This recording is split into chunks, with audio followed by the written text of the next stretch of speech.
survivalist and those he had selected to join him at the compound prior to the launching of the missiles. Think, what else did he know? The home, so the story went, was located in an isolated area not all that far from the Canadian border, on the outskirts of the former Lake Bronson State Park. According to the map he'd lost when his horse was killed, the home must be north of State Highway 11 and east of U.S. Highway 59. He'd crossed over State Highway 11 an hour and a half ago, so if his calculations were correct, and if the whole tale about the home wasn't a blatant Technic lie, then he must be close. What if the story was a lie, he asked himself. If so, he'd come all this way for nothing. He shook his head, his lips compressing in a thin line, and resolved to quit being so negative. Sure, the story had sounded far-fetched when he'd first heard a version of it from that drunken sot at the tavern he frequented on the outskirts of Green Bay, but then others had related similar accounts, and despite his better judgment, he'd gradually accepted the reports as accurate. Imagine! Someone had actually beaten the Technics at their own ruthless game.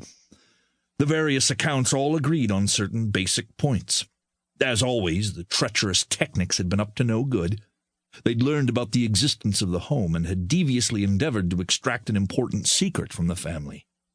The exact nature of the secret was a mystery, but in light of the Technics' well-known interest in expanding the area under their control, it must have been important to their war preparations. The family somehow had thwarted the Technics. Not only that, a warrior from the home had slain the Technic leader and thrown the Technic city into turmoil. Once called Chicago, the metropolis was now enclosed within an electrified fence, and the people were forced to abide by the autocratic dictates of their technocratic masters. Thank God he didn't live in Technic City. He would rather live on his small farm, rather have to contend with the uncertainties of rural life than reside in a city where the people were subservient to technology, where machines mattered more than the persons running them. On the farm, at least, he enjoyed genuine freedom. A raspy snarl came from the right.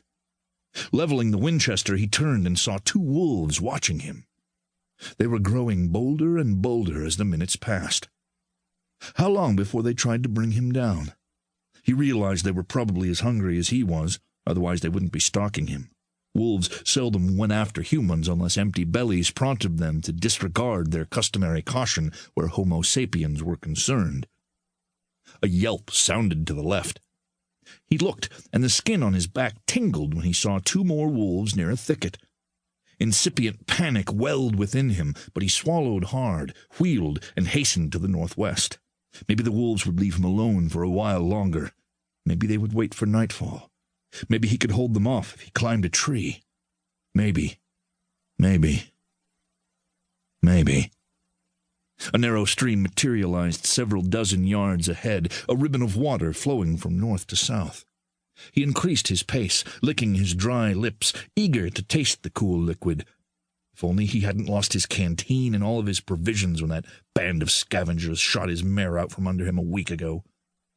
Since then, he'd subsisted on whatever he could shoot for food, and he'd been lucky enough to find a spring or a creek every other day or so to quench his thirst.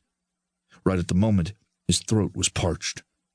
A lone wolf appeared on the far side of the stream. He halted and raised the Winchester to his right shoulder. If the wolves thought they were going to keep him from the water, they had another thing coming. He'd use his last bullet, if necessary, to slake his thirst. The wolf, a huge beast sporting a white streak down its tail, walked to the water and began lapping greedily, its eyes on the man. So the heat was getting to them as well. He grinned and waited until the wolf finished and retreated into the brush. Then he hurried to the water and dropped on his hands and knees. His craving made him careless. Without considering his safety, he set the rifle on the grass to his left and plunged his hands into the stream. How refreshing the slowly flowing water felt on his fingers. He laughed and leaned down to splash his face and neck, savoring the relief, feeling the liquid trickle under his tattered blue t-shirt and down his chest. The stream were 4 feet wide from bank to bank and half again as deep. Pebbles and loose gravel on the bottom. What if there were fish?